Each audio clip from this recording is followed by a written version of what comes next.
Hello and a very warm welcome back to the Andrew Eborn Show. I have the wonderful Richard Ampeh. How are you, Richard? I'm fine, thank you. How are you doing? You okay? I like the shirt. Thank you very much. Did you know who he is? Go tell us all about it. Oh, well, it's Michael Jordan. Michael Jordan. NBA player, from... We know Michael Jordan. We also have the wonderful Bubba. How are we, Bubba? Hey, guys. I love the t-shirt. Talking about t-shirts. Creative Women Forum 10th anniversary. Lovely I was t-shirt. at it. I represented.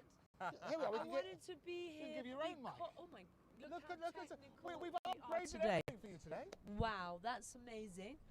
I wanted you to tell us about what you're doing because I was completely fascinated and said you've got to come onto the show. Absolutely. Okay. Tell us about yourself. Tell us about everything. Okay, everything. Okay. Yeah. So I guess I'll start with myself. My name is Richard Ampeh. So I do a variety of things. At one stage, we've just closed down, sadly, our football academy in Ghana. Right. So this was an academy to make football accessible to everybody within a region of Ghana called Salt Pond, which is known for sort of poverty. So we were running on sort of donations. It's also the home of, if I'm correct, Kwame Nkrumah, so the president that brought independence to Ghana. Yes, yeah. So we love.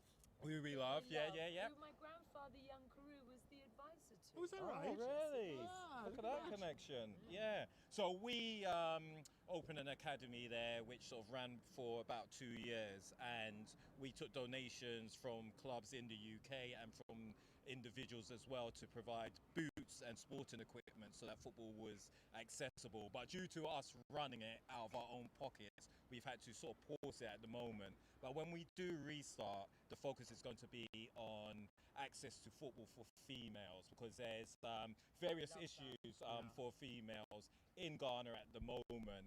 So we're going to use football as a source of empowerment and also, I guess, sort of autonomy for females in Ghana. As well as that, I'm also a film director and writer as well, with a keen focus on content that humanizes the black male. Right. Because we, in the media, and it's unfortunate I say this just as Professor Jason Arday has passed away, but we have an issue in the media in the way that we treat individuals, and we sort of have a tiered system, and I feel that black males sort of fall towards the bottom of that tier system, and largely it's about the representation on television and in media and how that impacts the societal view of black males. And it's so important to talk about these issues, and we always say at the same time you want things to be a meritocracy, you want equal opportunities is where it is. Where there's underrepresentation, make sure things are balanced. We were here last week when we heard the tragic news about Jason. Did you know him? No, not at all. No, I knew of him, but no. And it's just to deal with that, because it's a really tricky case about the balance in terms of, and how social media and how the press and everybody else, they can all pile on. At the same time, there needs to be a balance between how do you represent legitimate questions without sort of driving people to absolute despair where they feel alone. What's your view on that? I guess I partly agree. You see, the thing is, if you're, and you know, I won't delve too much into it, but to discredit somebody based on their sort of academic achievements, and then an investigation takes place which clears that person, but then you look for the next thing to discredit them, and you find that thing, and what about the next thing to discredit them? And it's sort of like you're going to keep going and keep going and keep going, and how far do you go before actually it's enough? Before it's exactly, literally enough. And you know, at the time when he was alive, you know, people took pleasure in it. It was humorous. Any podcast you tuned into, people were laughing, joking about it, but all of a sudden he passes away, and it's serious now. And for me, it was serious in the first place. We never found it funny, ever. It was never ever funny. It's never fun. I was speaking to Dr. Arthur Cassidy, who's an advisor on lots of these reality shows and so on and so forth. And he says, look, at the end of the day, behind all these stories, there's a real human being. And people forget when they all pile on with the jokes and so on and so forth. But there has to be a balance, as you say. And realise, because we were talking also, as you know, Gary is a regular on the Olympic side. We have various people in football, and they turn around and say, actually, we got rid of locker room banter now, because what's dismissed as banter sometimes goes far too far. Well, what some people might find entertaining is not something that other people will find entertaining. But also, what he had to do to get to his position, only he knows, and only his family knows, and that nobody should be able to take that away from him. You can't. And that's what's important, because he would have had a lot of racial discrimination to get there. To get into and that that's institution. to get even the foot in the door. And they're looking at now, and it's just been announced in the last few hours, that the person who complained about the plagiarism has himself, I understand, been suspended. And they're looking into the reasons why. But too little, too late. Do you know what I mean? That's the say. story of Africa. Too little, too late. You know? And that's why it's so important that we do these things. People say learn the lessons from history, and I say, but history repeats itself ways because we don't learn those lessons. So the more that you can call things out, the more that you can turn on and get the proper representation, all credit to you. Yeah, and it's getting people in the right places. So I don't know who investigated or what it looks like or what the team in Cambridge looked like, but you have more people that look like Jason than actually maybe you have people in there who are asking different questions. That might help. And redirecting people. And I think that's we're so used to seeing, I guess for me, black males portrayed in a certain way, and people will sort of approach a black male before they've even spoke to you, intrinsically have an idea of what you are, and they approach you with that. And unfortunately for Jason Arday, even though he's what was he referred to as a leading black scholar alongside Kehinde Andrews in the UK, who his black studies course at Birmingham University has actually been pulled just around the same time as really? Jason Arday. Interesting. Yeah, so but you're not viewed in the same way. So it's about looking at representation across the board. Okay. So we talk about prejudice, which we absolutely abhor, and this is what Barbara and I love the idea just of using the show, make people aware of it, so we can address. He brings his people on. I bring my people on, and we find common ground. Exactly, and that's the thing. It is, and my grandfather, young Carew, who was the first black editor in the UK with the Kensington Post. But he was also has a chair for life at Princeton University. Good for him. Because he created black studies, and the fact that he had to do that was already something. But then there's also the fact of the clothing line that I'm doing, which is based on which is from Africa, proudly based in Mozambique, made in Mozambique. The concept is that when people when black men dress, when young black youths, black boys, Africans, they look really good. People say, you're a gangster, you're a pimp. Have you stolen something for it? How did you get that money? That is a constant thing that people say. So when people now come to Africa and they see how people dress in Africa, and they want to represent and dress in such a beautiful way, that's what we're trying to turn the narrative around. And I love that. Because people constantly say, oh, did you steal for that? Did you think? And it really, really pisses people off. And sorry, I was just saying, and that coming back to the sort of films, documentaries I make, and it's challenging stuff, challenging those narrative, and also removing the trauma from our screens, because biggest films that we're talking about when we're talking about representation of black males are full of trauma. And we've become a society that's too used to seeing black trauma as entertainment. So even when you go back to George Floyd, I think it was one of the most striking pieces of trauma that traveled, just circulated and circulated. And for people sending it, it's like the trauma's removed. So when we start to see black males, because we see it so much entertainment, we don't see the trauma in it anymore. No, and it's such a valid point. And just say, I love we want to make that sort of point. So how are you, in the different things that you're doing, how are you addressing that? And how can the audience at home help sort of keep an open mind, change whatever prejudice there may be, because it is prejudice. And lots of people, and that's the thing, a lot of people have not been to Africa. A lot of people who are white, who haven't been brought up with friends, with families and stuff. I know I was raised in Italy, where, you know, some people, the only African people that they've seen, people who are black, are people that have got on a boat, and I'm like, whoa. Yeah. That's literally this person is desperate. They maybe haven't had water and food for 3 days, and they are this and this. And when people start to realize that that is not the same thing, I always say, let's go back to the roots. Let's go back to the source in Africa. Instead of booking a flight somewhere else, maybe come back to Africa.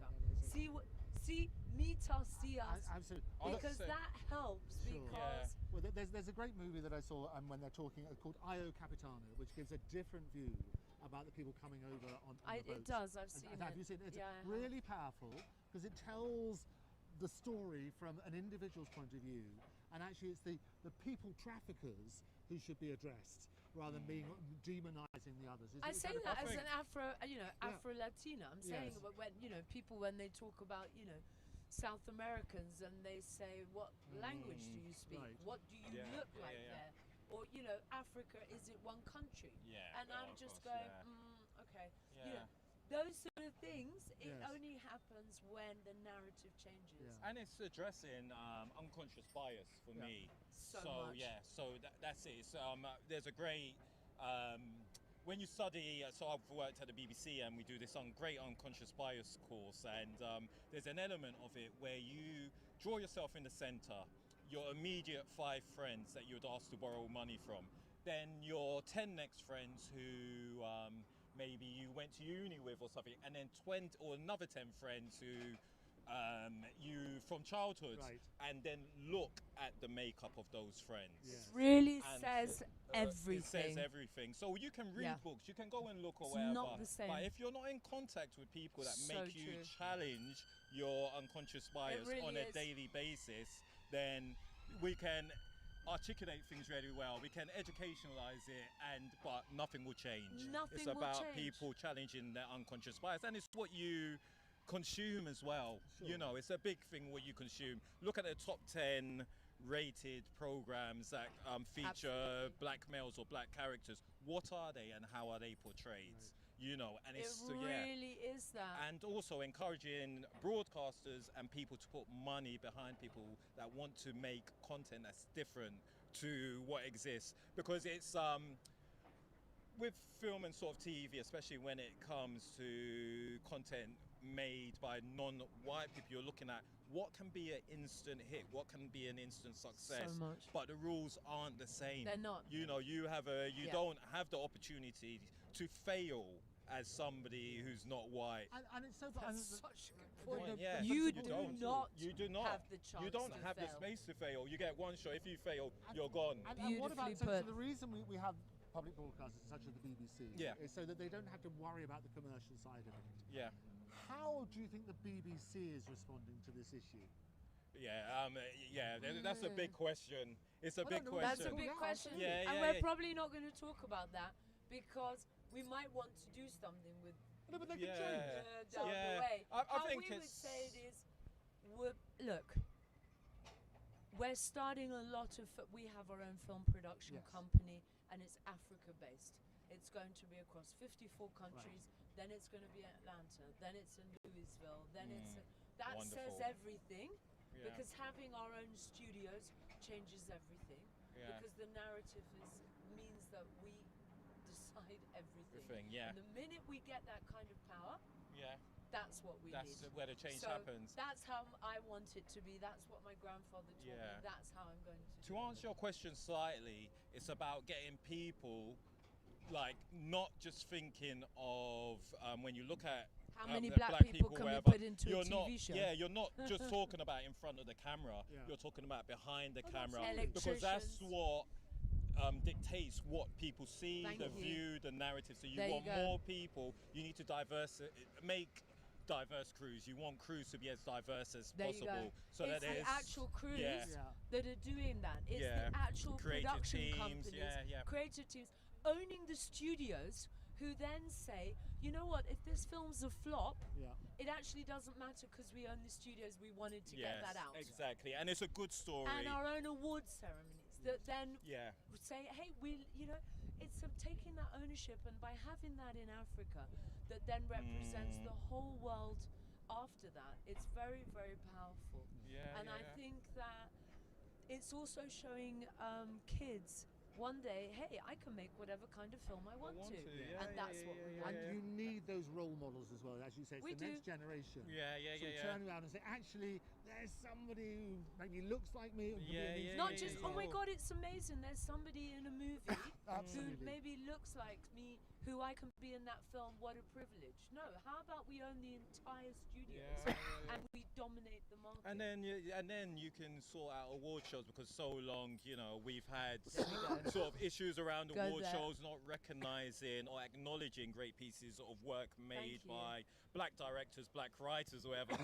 But it's for me, I'm somebody who thinks to the extreme that actually we're not taking our plate anymore to beg and say, please acknowledge us, please see this great piece of work that it's time to do and create our because own. we make amazing stuff, so we don't need to actually maybe be on that platform, because we're going to create our own, because it's amazing. And that's what we're trying to say. That's the kind of role models, I think, and that's what's going to change the narrative. But listen, yesterday you told me something about your film.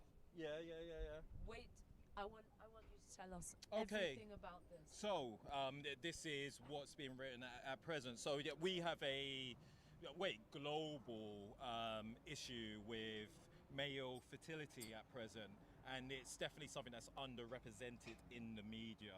So I'm working on a film that looks at male fertility and the impact of it, because when you think about fertility and couple struggles, quite often we go to the female, and it's like, what's the issue with the female, blah, blah, blah. But quite often, and it's emerging in stats, right, that actually men are struggling with fertility, and that it's actually a crisis. So this film sort of looks at the male struggle of fertility when everybody thinks it's the female, but actually how the male manages it. And I think opening up these conversations makes it better out there for people. And yes, we get it on TV, we get it made, and then people see it, and it's like, actually, it's something I can identify with. And there's conversations, and then there's follow-up with talking about it. And it encourages male vulnerability, because male issues that are going unnoticed at present is because we're not able to be vulnerable. We're not able to express these things without people thinking, oh, that's your masculinity there. That's the question in your masculinity. Oh, you can't have a child. Then your masculinity has to drop down to 50% or whatever it is. So this film's in the process at the moment, and it is a black cast, a black character again, which challenges our perceptions of black males. And in this, you clearly see vulnerability in this male to something that's ultimately demasculine. And that's the other thing, Barbara and I, we spoke about this about breast cancer as well. And do you remember we talked about that men get breast cancer as well? I had somebody on the show about that. And we wanted to talk about these issues. So this is the mission that Barbara and I have talked about when we're looking at common ground about changing narratives, about getting rid of prejudices. We're getting an understanding. We get a better world if people understand that. People want to find out. We're going to get you regularly, because I love everything you're doing. Yes, we are going to get him regularly. I dragged him on the show. Say about the education, because honestly, come on. So again, awareness of sort of poverty and deprivation. I'm aware that we're in London, but I live in Manchester, and I work at a school also ahead of year 10 and 11. We're switching roles slightly. It's 7 poorest area, most deprived area in the UK, in Gorton. And there's a Gorton and Denton by-election, was that the one? Yes, exactly. And you saw what happened exactly. But it's a multicultural area, and it's again shedding light on these areas that sort of need important this sort of support, and how we raise aspirations in those areas, and more than anything provide opportunities. Being in London for the past few days, I've spoken to lots of young people, and they're telling me about the great things that take place here, and the opportunities that just happen in an arbitrary nature because they're based in London. And it's about how do we take these opportunities, and I'm not talking about taking everything away from London, and spread it across in the love. The UK, spreading the love. We talked about, 2 things. Shout out to Andy Burnham. Yes, who's just so I become got- our Prime yeah, Minister, yeah, yeah, yeah. because he's taking some stuff up to Manchester. Houses of Parliament up there. Yeah. We've just put a petition in for a knife crime stuff with him. Nice. And now what we're saying to him is, let's spread the love across the whole UK. You've told us you're going to do that. Now really show that that's going to be true. Oh, absolutely. So that's why I want you really onto the show. But also because we're doing peace and love in Manchester, to have a peace and love academy, to have our members club, our emporium there, and that's how we're going to link it through with A-Star Foundation, Let's do it. with Ronnie, all of that stuff. Let's do it. And that's why when you talked, I was like, but we're literally taking this stuff to Manchester. Let's do it. It's We're always gonna wonderful make to this see. stuff Oh no, up. it's fantastic. And it's interesting, you mentioned Gorton, and I Yeah. talked about Gorton Denton by-election. When I saw Andy Burnham in Cannes, and he has promised to come on the show. Yes, he has. He has, you remember this, we keep Yes. reminding him. Okay, I okay. saw him, it was straight Were you on after. Andy, we're talking holding to you you. to it, He's Andy. he will do that. No, he's, he is. he's a very honourable man. Man of Yes. his word. I spoke to him after they wouldn't let him stand in the Gorton and Denton by-election, you might remember. Yeah. And actually he could have been Prime Minister earlier. Yeah. If he'd That's had that one. crazy. But he will be on the show. Yeah, He yeah, will yeah. talk about common ground. Yeah. He will talk about these issues, and we will continue. This is our pledge. We'll Yeah. continue shining the spotlight. It We is so do. important. How do we find out more about you? Yeah. So Richard Ampeh. Ampeh is Alpha Mike Papa Echo Hotel. I can be found. We've done that before. Yeah. Every single day. Yes. I'm on Instagram and all social platforms. I've got a new film coming out called Mr. A Genesis, which is in post-production at the moment, so people can sort of find that. And a documentary which was produced by Warner Brothers and Media Trust called The Nod Tell Me You Got Me, and that film is about the nod exchange between black males, what it means, where it comes from, and why it's relevant in modern day Britain. And it features Trevor Nelson, who's just Very recovering good. from a brain tumour. How's Big he up doing? Uncle Is he okay? Trevor. Yeah, Uncle Trevor. He's So yeah, there's some snapshots of my work, but yeah, anywhere on social media, Richard Ampeh. But we're going to be getting him back I will be back. regularly, because I told you everyone's going to love him. So we're going to be doing stuff on the boats. We're going to be getting you screenings. We're going to be doing Let's all do of it. that, Let's do it. merging peace and love with what you're doing to create a platform so that we can get Let's you out do it. there globally. Let's do it. It's been such a Thank you pleasure. so It's much, been a Richard. pleasure. Respect. Thank you. It's good to see you. Thank you. Take care.